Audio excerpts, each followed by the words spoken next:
The views and opinions of this broadcast do not reflect the views and opinions of Armed Media, UNU Productions and its affiliates. Enjoy the show.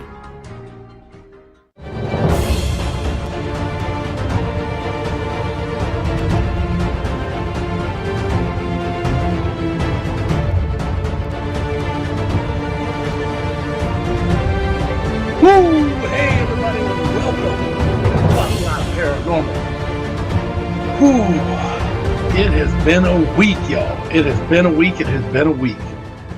Want to thank everybody for listening out there in digital land and everybody who's watching me live on Facebook right now, and you want to jump in and watch us live on Facebook. We're on Talk Live Paranormal with Shannon and Bill. I am Mr. Bill. Shannon was here just with me a few minutes ago, but her computer decided that it's haunted and it don't want to play no more. And it lets her in and lets her out, lets her in, lets her out. So I'm going to shoot this one solo unless she can join me. And Shannon, if you do, jump on in here. I'll hear you in here. You guys may not hear Shannon in there because, well, let's face it. Computers are computers, man. They're crazy. Shannon says it's a piece. All right, let's get started here. Let's crack this open. First of all, let's start this off the way we need to start it off. Thank you to all the men and women in uniform out there serving this great country. What you guys do and are able to do each and every single day allows me and everybody else that does all these shows on this radio station or on Facebook or on YouTube or on anything. It allows every one of us to do what we do. Now, I'm a veteran myself, served my time in the United States Army, met my wife in the United States Army. She served in the United States Army. And you know what? I met a lot of great people all over the world. And I thank you. I thank each and every one of you for everything you do each and every single day. You guys are the best. Strongest military. I don't care if you're Army. I don't care if you're Navy, Air Force, Marines, Coast Guard, National Guard, Reservists. Whatever you are, thank you for your service. And for those who served and are no longer serving, and did your time, thank you for your support and what you've done for this United States. Long time tradition. Thank you. Thank you very much. Mr. Dom, I see you're on the Facebook side out there. Thank you very much. Got Mr. Larry on there. Shannon's kind of joined us in there. I think Wyatt's still playing back there in the background somewhere. Tonight's topic. Wait, we got to throw one out there. I'm going to throw a special shout out to all the men and women putting all this time in all over the United States, pushing snow, running those plows, pushing those big steel up and down the road, making their roads safe. A lot of people don't say thank you to you guys. I really want to say thank you. You guys are the ones that are keeping us moving, because you know what? It just doesn't seem to want to let up this winter. And it snowed in like Arizona and Florida. Oh my God. Hawaii got snow? I give up. I don't know what to say. I was going to go through some news stuff, but I was afraid that this show might turn a little political. And I'm not going to do that, not on here. Don't want to get all politicky. Don't want to jump into all that, so not going to do that. Tonight, though, we are going to talk about... I found a couple articles online. One of them was from 2016. The other one is from... Where the heck this one from? From 2012. I know these are older articles, and people have already talked about them, probably done them in, but I haven't. So dang it, I'm gonna. So this first one comes from an article called The Conversation. Like I said, October 27th, 2016. It says, the top 3 scientific explanation for ghost sightings. All right. From ghosts to ghouls, witches to wizards. Halloween is one time of the year when people come together to celebrate everything supernatural. But beyond the fancy dress and the trick or treating, belief in ghosts is actually relatively quite common, with about 38% of the people classifying them as believers and similar numbers having actual reported seeing one. The term ghost refers to the idea that the spirit of the dead, human or animal, influence the physical world. And the idea of a haunting can often include anything from a sense of presence, objects moving, to spiritual activity. But in the world of science, and I say that again, the world of science and reason, these hauntings can boil down to a very simple explanation. What's up, Amanda? A simple explanation. So, Halloween and all this, here are the top 3 scientific, psychological, and scientific explanations for haunting, spirits, spookiness, and all things supernatural. Although it should note that many important questions have not been resolved. Now, here's the article. I'm going to run down them, and we're going to see what they said. The top 3 scientific explanations for ghost sightings. Now, number 1, I almost have to somewhat believe in. Number 1 is because I told you so. That's the answer for it. Hey, what's up, Taya? Because I told you so. Attempts to explain hauntings often draw more psychological factors such as suggestion. So being told a place is haunted is more likely to lead to ghostly goings-on. Now, this gets into a bunch of stuff here. Booty hooty. Now, let me take a step back for just a minute here. Like I said, this first one I somewhat believe in. There is a thing, and it's been proven, the power of suggestion. Suggesting, telling people, it works. You can tell people all the time that something exists when something doesn't exist, or when something's happening when something isn't happening. That's not a lie. The power of suggestion has proven itself time and time again. Excuse me, from Vietnam to Korea to World War I, World War II, all of them, they use the power of suggestion by giving placebos, telling them that, hey, this pill is really, really strong. It's going to knock you out for a little while. It'll calm you down. Boom, you take it. It's nothing more than a sugar tablet. Sorry about the voice there. I don't know what's going on there. But it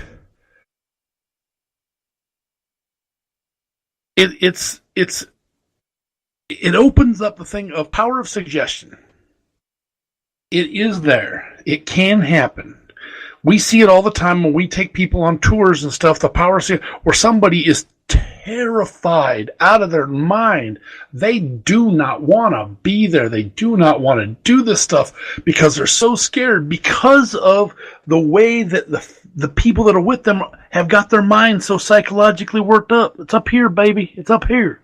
So the power of suggestion, yeah, it can do that. Yeah, it's the spirits. That's what it is. And it's not spirits that I'm drinking either. That's good old-fashioned water there. But I do believe that, yes, sometimes power of suggestion can play with your mind. It can make your mind go, and it's a little different.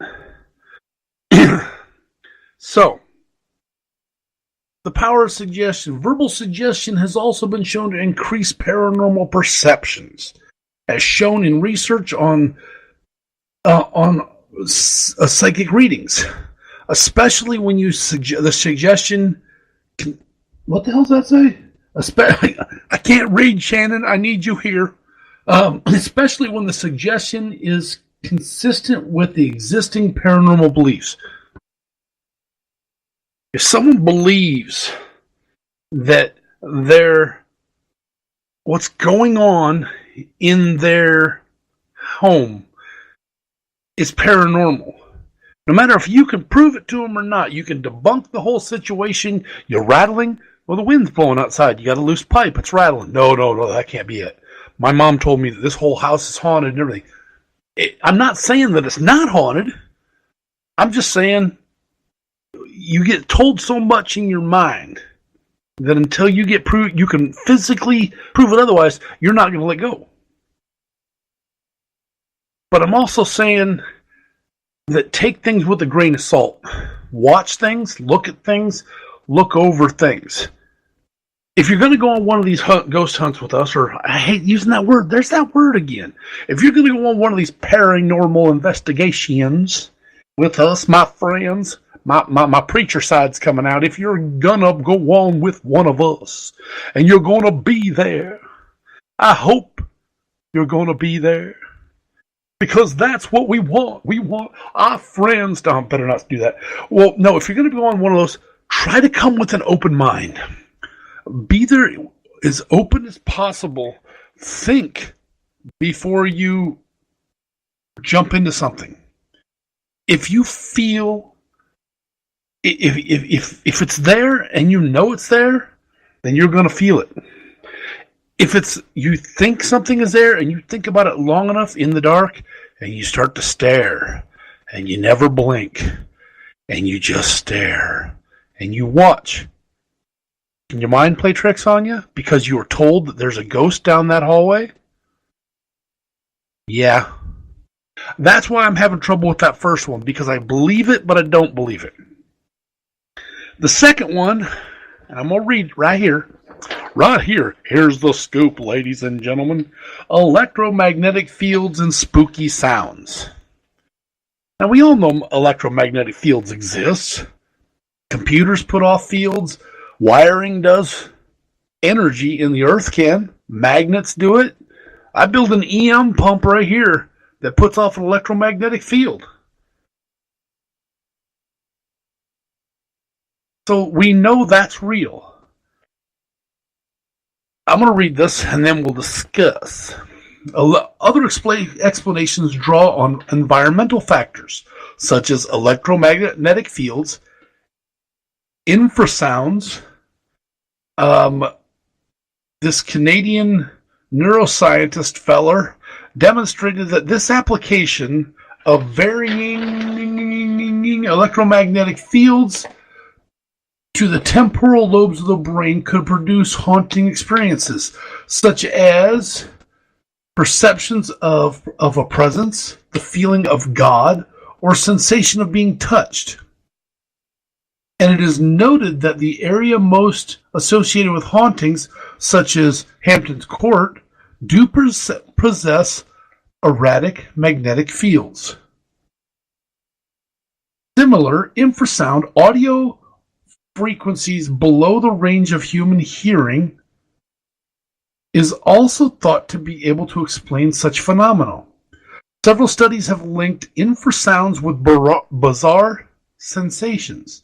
In one example, contemporary pieces of live music were laced with infrasounds, and the audience were asked to describe their reactions to the music. More unusual experiences were reported when the infrasound was present. Chills down the spine, feeling of nervousness, waves of fear, uneasy, or sorrowful emotions. Well, here's my problem with that one, with that study. You used a physical sound, knowing that certain sounds can actually make people almost hear things or feel things. I mean, you watch a spooky movie, you watch things happen, and they put those sounds there for a reason. They put those sounds there to make sure that it helps with the feeling that you're getting, the feeling to build up that tension. Well, yeah. But you're lacing a sound. You're actually putting something out there that you're in control of in this study. We don't do that. I'm not saying all paranormal investigators don't do that. We have run into a few that have I don't want to say falsified, but that's about the only word I can find, have falsified the facts or falsified the area to make the sounds happen.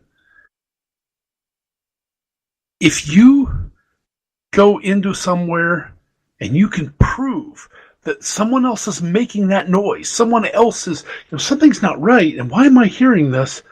Wander around, see if it gets louder in some area. If it's in a wall. How many people, how many spiritual investigators out there, paranormal investigators, have ever placed your ear to a wall just to listen? Placed your hand on a wall to feel. Placed your hands on the floor, taking your shoes off to see if you can feel a vibration. If you can feel it, if you can hear it, if you can see it, and it's not abnormal, if it's not paranormal and you can prove it, that means it's false. That means it was set up. So this study, this scientist feller did, was a trap.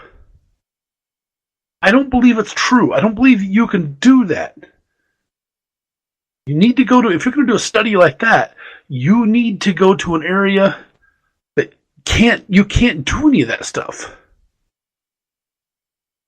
On the electromagnetics field side of it, an EM pump, yes, we know that if you're too close to electricity for a long period of time, it's a proven fact, whether it be electromagnetic force, whether it be any electrical force, you can feel an effect on your body. It's there. It's always there. But you can physically prove it. It's right there. I can see it. I see that power substation right outside my back door, but that's why I feel bad when I'm in this room, or I feel weird when I'm in this room. Because you can see it, you can feel it. You can hear the hum, you can hear the electricity. Get away from it. Hello? Get away from it. Electricity in the air. You ever walk into a room and you're like on carpet and you just tingly because of all that static electricity? That's what I'm talking about. You can see it, you can feel it, you can hear it, you can... everything. It's there. So...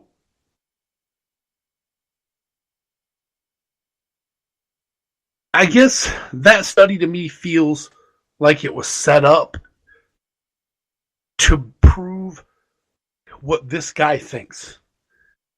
It doesn't, it only did one, it pretty much only says it was one study done. Can't do that. Now, so we're going to move on. The number 3 scientific explanation for ghost sightings is one that I've never heard of. It's called toxic hallucinations. Now, back in my day, when I was a younger whippersnapper and had a head full of hair, now I can grow it on my chin, but I can't grow it on my head. Figure that one out. But back in my day, there was some toxic hallucinations going on. Uh-huh. But it had nothing to do with spirits. Well, liquid spirits, maybe. But there might have been a few other things involved. That's all I'm saying. You never know. But this one here, I haven't read yet, so this is going to be a shock to me on whatever it says, whatever it feels, whatever it talks about. I have no idea. So, yeah, I see that, Shannon.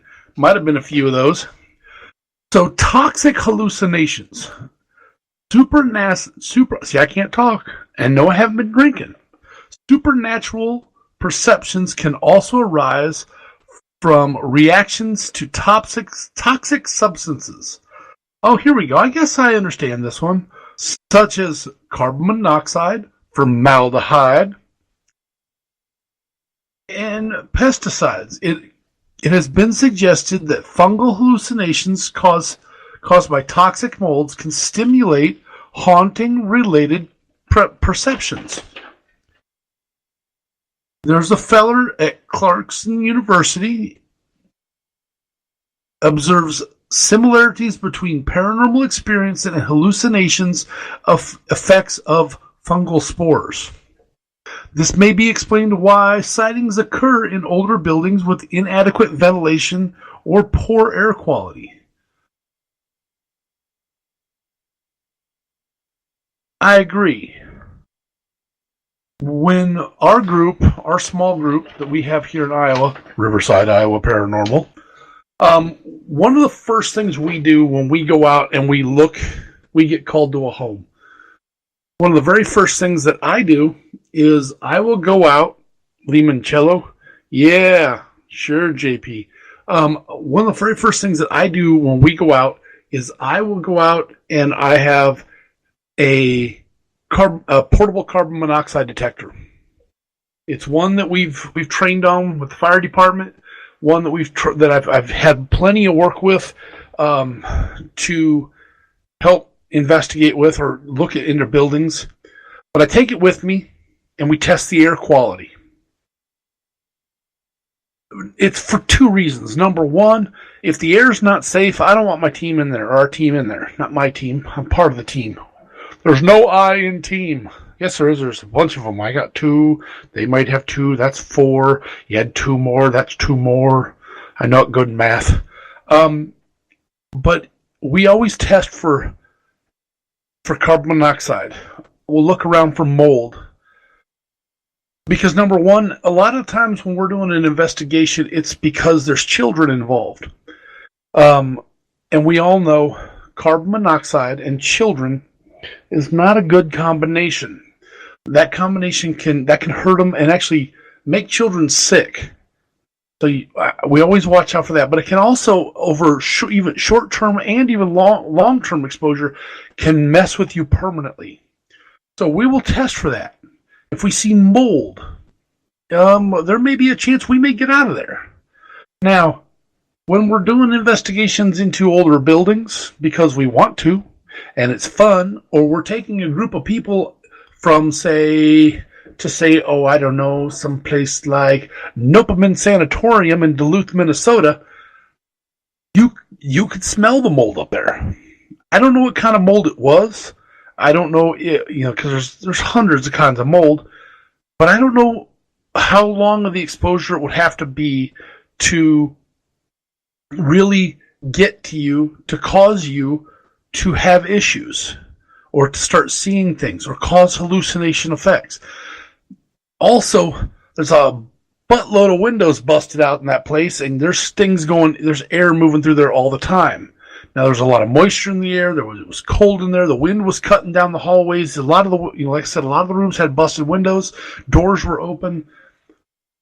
So it wasn't that there was no air quality whatsoever in the building. So I'm not quite sure exactly how that would have, how or what that would have caused with the mold and I brought my carbon monoxide detector. We didn't have any of that. The building hasn't had any equipment running in it for a long time. We had to have a generator outside to have electricity, and it was far enough away that the carbon monoxide was not coming in the building. So I can wash that part clean. But yes, things like that can happen. So be careful. When you go out there and you're going to do an investigation into an old building, one of the very first things you should be looking for, number one, is safety. Safety includes everything from the floorboards. Can you walk on them? Is the roof going to cave in on top of us? Is the walls going to collapse? Is my big old butt going to make a hole when I walk across the kitchen floor and end up in the basement? Does it have a basement? Is the basement full of water? All these little things is what you need to look for. So that being said, look for all this stuff. And if you're at your home and you think something's wrong, check it out. Check it out. We're in the worst part of the year right now for people getting sick. One of the reasons everybody's getting sick is because everybody's staying inside. Air quality in homes Excuse me, had to sneeze there. Apologize for that. Air quality in homes isn't always the best right now. Check your filters. Make sure your furnace hasn't got mold and stuff in it. It's stuff you should be looking for on your own, also in your own home, but also stuff you should be looking for when you're doing an investigation. So, that was the top 3 scientific explanations for ghost sightings. Again, one of them, now 2 of them I really believe in because I didn't know what that last one was. So, yeah, look in there. See if there's mold. See if there's spores. See if there's anything. See if there's a hand waving behind your head, which will scare the crap out of you. I would like to know if there's one behind me. Ha ha ha. Check out things before you go. So the next thing I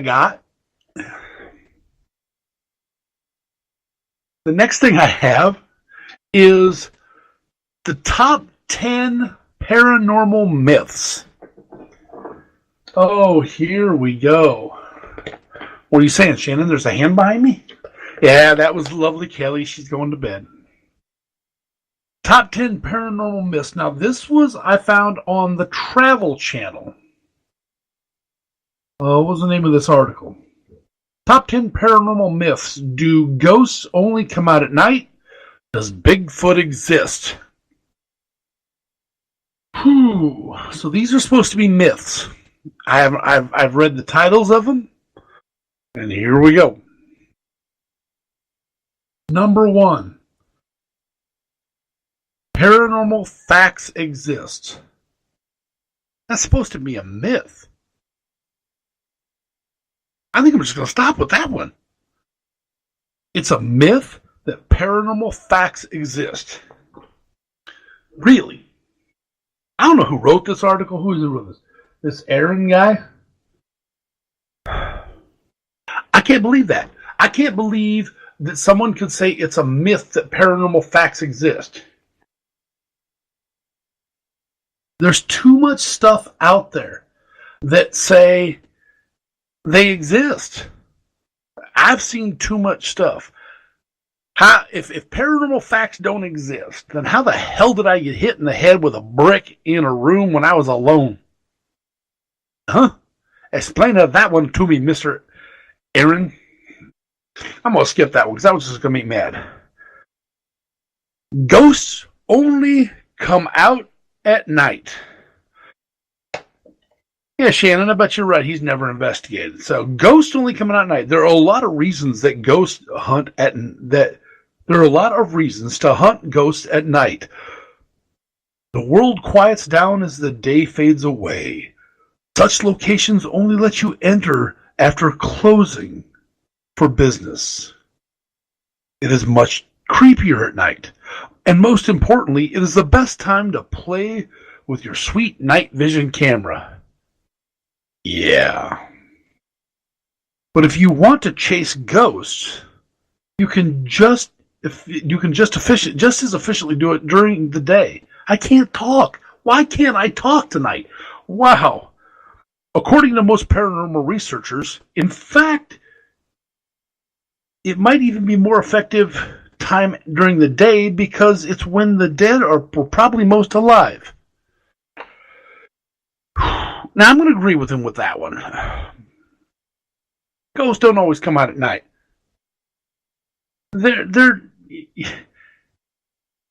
Why would they only come out at night? They sleeping during the day? Is it too hot? The sun's too bright. It hurts my dead eyes. No. But I do agree that sometimes it's the best time to hunt, which is at night, because number one, there's less people, and he's right, the world does quiet down. At 3 o'clock in the morning, you stand outside even in some of the bigger cities, it's not a lot of traffic sometimes, and it's kind of creepy and eerie. You never know. So, yeah, I'll agree with that one. I'll agree that you can hunt at any point in time. I mean, how many people say that they were sitting there in the daylight and heard a door slam in their home? A lot. No, I have. Or it's just my big old butt tripping over something that wasn't there. So, yeah, you can hunt 24/7, 365, cold, wet, hot, rainy, steamy, freezing. Something you might get something. The next one is there is no physical evidence of Bigfoot. Now these are myths, so I'm going to agree with him on that one right away. While there have not been any bodies found, Bigfoot researchers claim that there is quite a bit of physical evidence to suggest the creatures exist, including hair, blood, tissue, tracks, and yes, poop. I finally got to say the word poop on the air. Poop. Poop. I said poop. There is also a growing community of scientists who believe in Sasquatch, including famed primatologist Dr. Jane Goodall and Dr. Jeffrey Meldon of Idaho State University, among others. Oh, okay, so people believe in Bigfoot. Do you believe in Bigfoot? That was last week's discussion. Bigfoot, myth or legend? You tell. Join us next. No, wait, that's the wrong one. So, yeah, that is a myth. Bigfoot's out there, y'all. There is too explanation, too much evidence to show that Bigfoot is real. He's there. Look at Shaq. Shaq could be big. Maybe Shaq's a descendant of Bigfoot. He's huge. His hands are huge. His feet are big. I never thought of that. Shaq might be a Sasquatch in disguise. They're watching us. Alright, the next myth. If I ever meet up with Shaq, that's like the third time on the show that I've said something like that. That's somebody's gonna kill me. He's bigger than me too. The next myth. Only old brick buildings are haunted. I believe that is, you're right, that is a myth. Why are we only investigating, why haven't I had the pleasure to investigate, like, the Playboy Mansion? Or the White House? Well, that's a new one. There's got to be some brand new homes out there that don't feel right.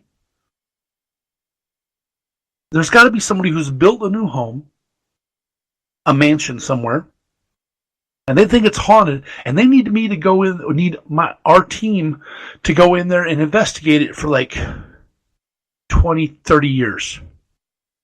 Move in. They pay for everything.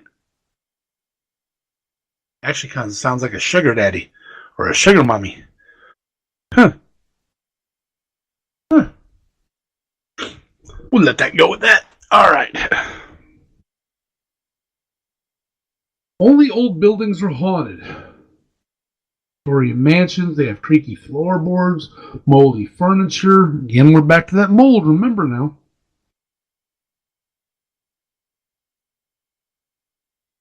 Beyond old houses, researchers have claimed to find paranormal evidence in jails, asylums, hospitals, hotels, museums, battleship, cruise liners, cars, roads, and forests. Okay. Well, they've been around for a while. New locations can also be haunted, as can the ground where the new building was established. Hey, that takes us back to something we've talked about before. We always talked about this several times. We have, y'all been with me for a while. We've discussed this. We've brought this up about the ground, the earth, Buildings, some of these buildings we go in are, a couple 100 years old or 100 plus years old. But how old's the ground underneath them? Let's take the Missouri State Penitentiary, for instance. The very first building built on that building was building number 4. That building was built to house Civil War inmates. It was built by Civil War inmates to house Civil War inmates. That ground is old, y'all. Before that, that ground was a poor farm. And if you know anything about poor farms were established in almost every state in the United States. So when you lost your job, or you lost your home, or you lost your husband or your wife, or whatever was your problem, you couldn't go grab a shopping cart from Walmart and live underneath the bridge in Iowa City or Cedar Rapids or St. Joseph or Minneapolis. You couldn't go just live underneath the bridge. They didn't let that happen. They picked your ass up. They took you to a poor farm. Edinburgh, right? Amanda, Edinburgh was a poor farm. They picked your ass up. They took you to the poor farm, and the poor farm was exactly what they talked about or what it means. It was a farm. Animals, crops, things had to be taken care of. You worked there until you got back on your feet. We're able to... What the hell is that noise? I spooked myself out in my own chair, y'all. That scared the hell out of me. It was my foot. But you were able to go out there and you worked on these farms until you got back on your feet. You found a man, you found a wife, you found a family, you did something. And then you were able to move back into society. It wasn't that you weren't part of society. You just were part of... You got a job. I really honestly think they should have some things like poor farms back again. I think that would help out with the homelessness. And I don't know why they keep calling these people homeless. They're not homeless. They're houseless. They need a house. Give them a place to live. We won't go into that. That's politics. We ain't go. No. We're not going into that. We're not going to jump into that. Not going politicky. But you worked on these poor farms, and you worked the land. See, Chris, you're on here, and I see you, buddy. You worked the land. But remember, now we're talking about the land again. The earth has been around long before humans were here. The earth has been around long before... You had the dinosaurs that were here. You had everything, the Ice Age, everything that happened here. It's the earth.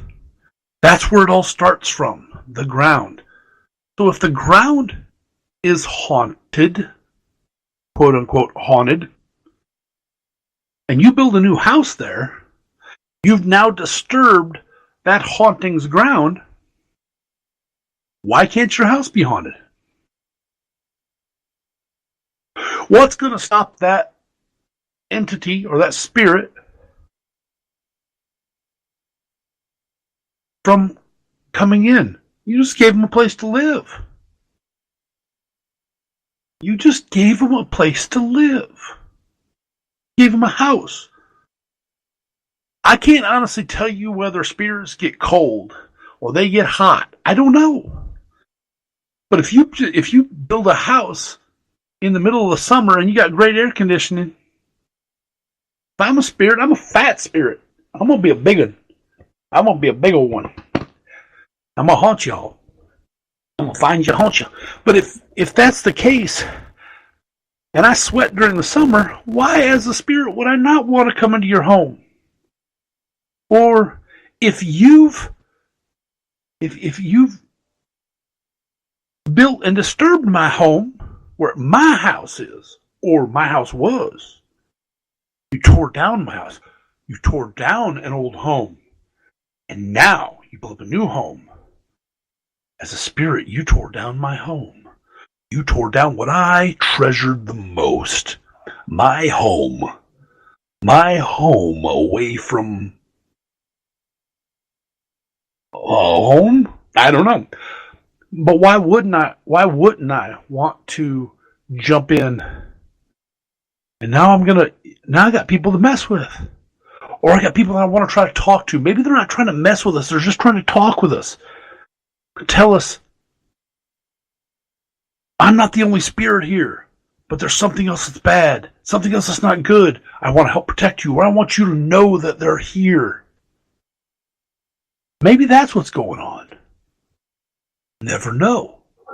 Maybe that's what they're trying to say, is the spirits are there. They're there to protect all of us from the bad spirits.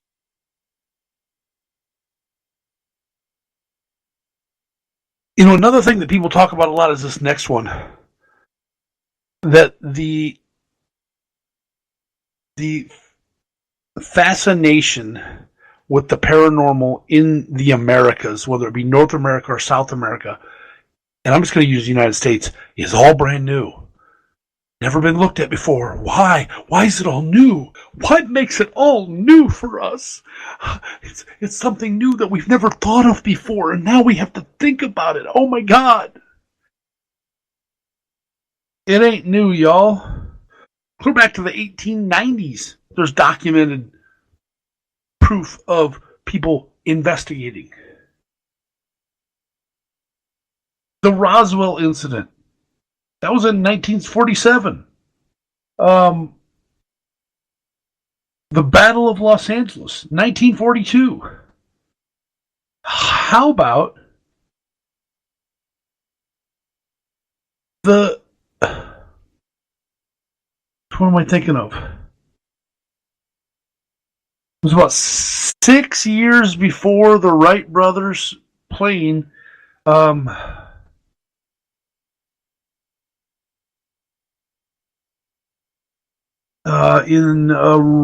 want to say it was Aurora, Texas. I think it was about 1897. There was some sort of a crash, and people started feeling differently because people died during that crash. And it brought out the paranormal experiences.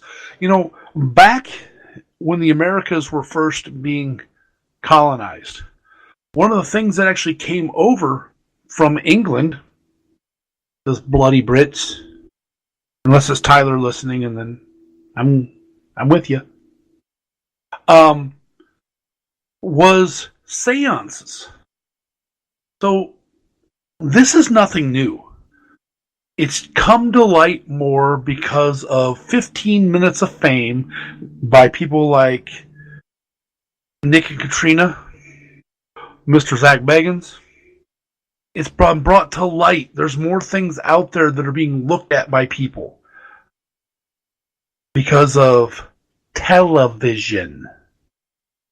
Television. So this is nothing new, y'all. This has been around for a long, long time. Do your research, do your studies before you start telling me that this is all brand new. I've done a little bit. I haven't done all the research. Hell, I can barely spell the word research. R-E search. Close enough. All right, so there is some really stupid things on here. There's one I really wanted to get to. How much time do I got? Oh, about 15 minutes left here. This number 9 that's on here, I'm going to skip over the zombies and the vampires and the little green men in flying saucers. That's a different, that's 3 different shows right there. Supernatural zombies, modern supernatural zombies. Hello, I'm a modern supernatural zombie. No one still believes in vampires. I think there's some people that do. Aliens, little green men, and flying saucers. It never happened. I've been to places and I've seen things, and there's no proof. Really. When the crash happened in Roswell, back in, the heck was that? I had it written down here. In 1947, why is it that the supposed objects that were transported in the Roswell area to wherever Area 51 is supposed to be were taken in 3 different planes? and then shipped by different vehicles going different routes. They separated the stuff out. Why? One plane crashed. They may have still got the rest of them to go through. So the rest of them things were still going on. You're going to tell me this didn't happen?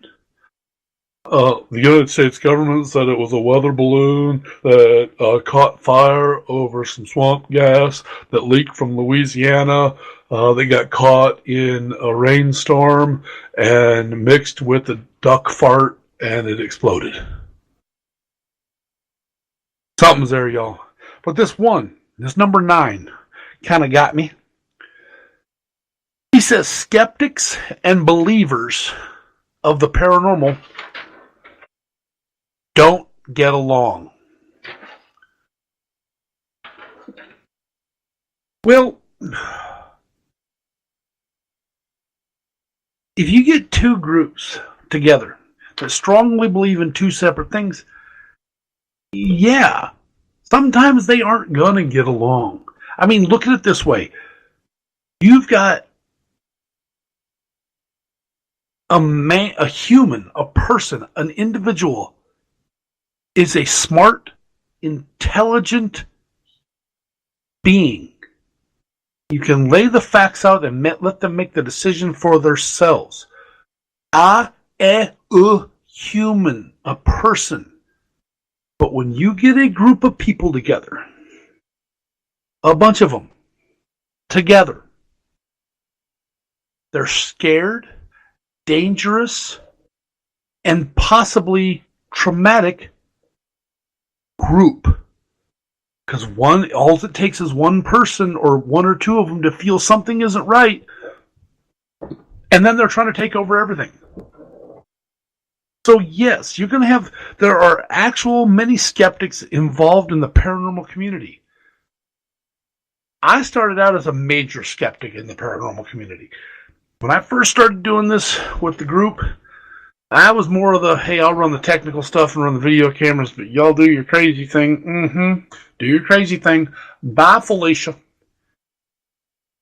But then things started happening, and I got more involved. And I'm still building all my little trinkets and my little toys. I got a project going right behind me back here that I'm hoping to have finished this week. I've built other little things, several styles of EMF detectors that we're going to give a test run this year because I built them over the winter. But I've sat down with people that are skeptics that are involved in the paranormal community, and they're I'm not going to push them away. They're welcome. I want the skeptics there.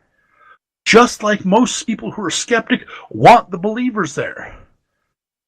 One of two reasons. They want to prove to the believers that they're wrong. That's what they want to do. But the believers want to prove to the skeptics that your eyes are closed. You can't see the hand in front of your face when the proof is right there. The proof is in the pudding, people. No. I don't believe that we all disagree.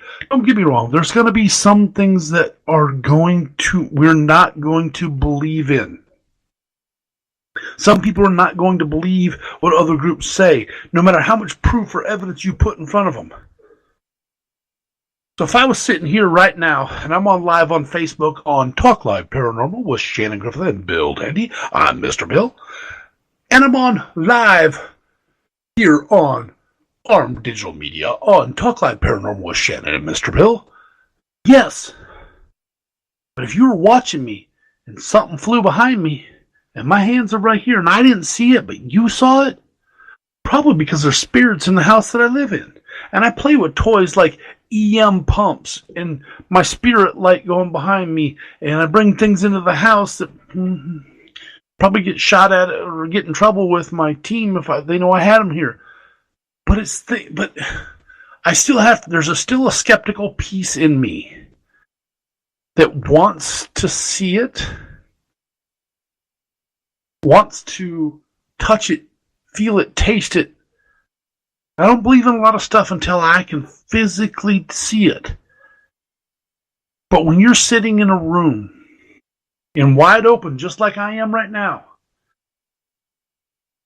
and you get 3 big, huge scratches down the back of your neck, on the backside, that match identically to the 3 scratches that the young child is getting when he's alone. I'm talking an infant, y'all. When that child is alone, and there's 3 scratches that child gets on their body, and now they show up on me, and we've put them side by side with pictures, and they're identical. And I'm standing up videotaping a group of people that are trying to do somewhat of a seance to bring forward whatever needs to be that they're thinking is going to be there. Or you're in a room in a basement with a bunch of people watching, and something flies and hits you upside the head, and there's nobody in that room with you. They're just watching through a hole in the wall. Which, now that I think about it, it's kind of creepy on its own. It wasn't a glory hole, so we're good.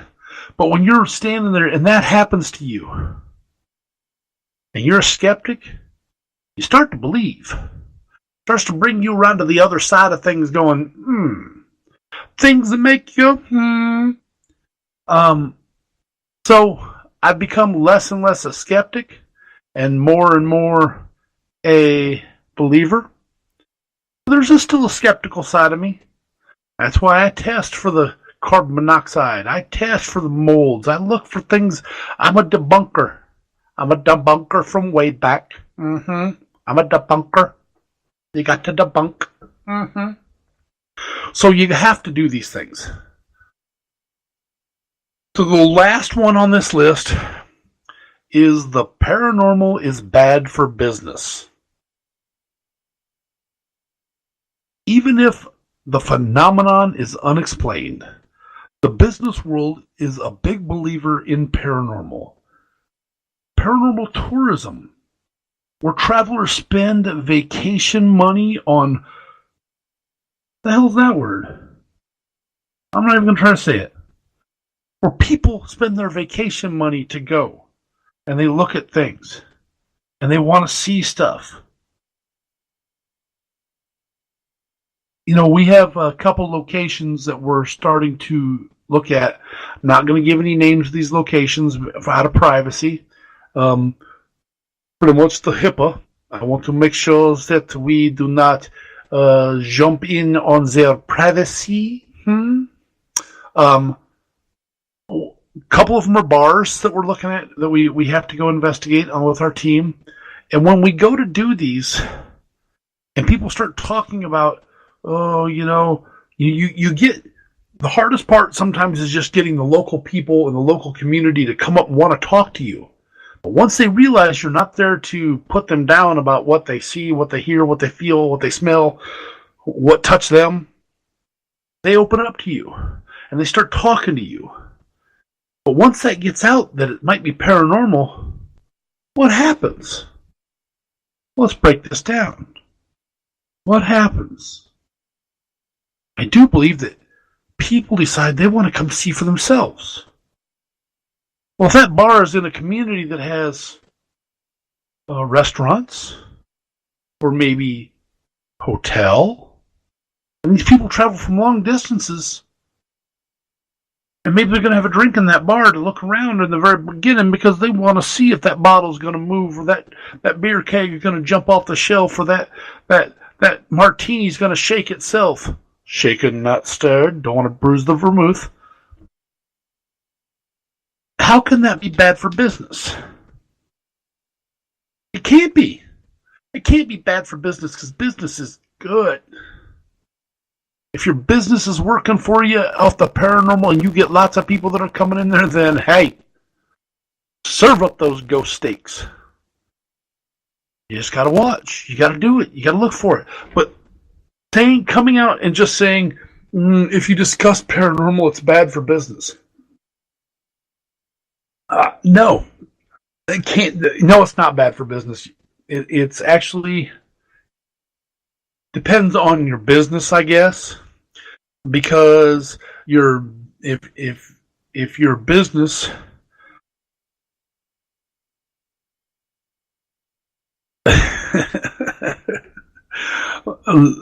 well, Larry, I hope that's the reason you fell off bar stools. if it's bad for business, it may not be. I'm trying to think of a business that would probably be a thing that it would be bad for. Restaurants probably wouldn't be bad. Somebody else to sit down and talk to when you're eating alone.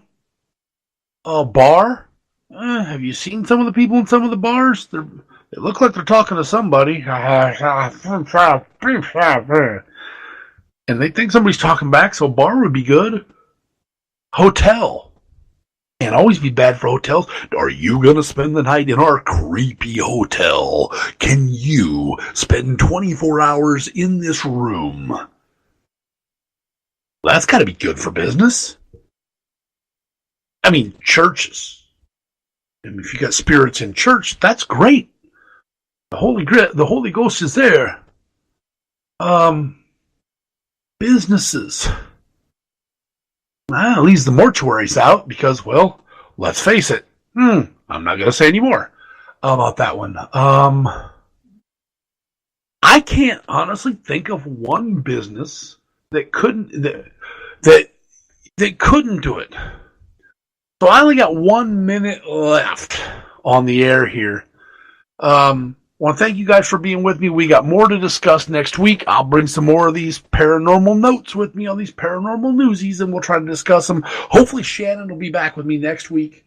I really, really, really, really want to thank you guys for being with me. Thank you guys out there in Facebook land for being with me and watching and carrying on and laughing along with me. You guys are awesome. Love you guys very much.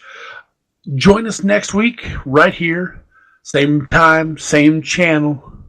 And we will be live and we'll figure out something else to discuss. Maybe we'll discuss something that, if you got a topic, let me know. Type it in. Find me on Facebook. Send me something on something you want me to talk about. Right now, I got to say goodnight. Y'all keep your head down. Keep it safe. And I will see each and every one of you in the dark. Good night, y'all.